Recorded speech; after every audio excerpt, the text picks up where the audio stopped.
முதலமைச்சர் ஜோசப் விஜய் முடிவுற்ற பல்வேறு அரசு திட்டப் பணிகளை காணொலி மூலம் தொடங்கி வைத்துள்ளார். சென்னை தலைமைச் செயலகத்தில் நடைபெற்ற நிகழ்ச்சியில் நகராட்சி நிர்வாகம் மற்றும் குடிநீர் வழங்கல் துறை சார்பில் 112 கோடியே 85 லட்சம் ரூபாய் செலவில் 4 முடிவுற்ற திட்டப் பணிகளை திறந்து வைத்தார். மேலும் 4 புதிய திட்டப் பணிகளுக்கு அடிக்கல் நாட்டினார்.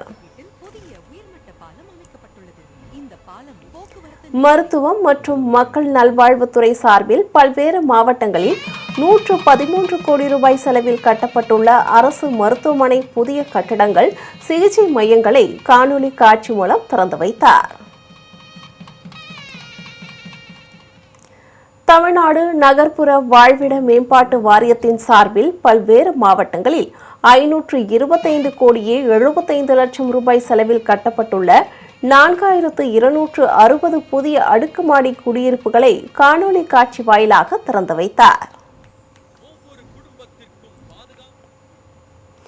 உயர்கல்வித்துறை சார்பில் 274 கோடியே 46 லட்சம் ரூபாய் செலவில் கட்டப்பட்டுள்ள அரசு கல்லூரிகளுக்கான வகுப்பறை கட்டடங்கள், ஆய்வு கட்டடங்கள், மின்னணு நூலகங்கள் உள்ளிட்ட பல்வேறு கட்டடங்களையும் முதலமைச்சர் திறந்து வைத்தார்.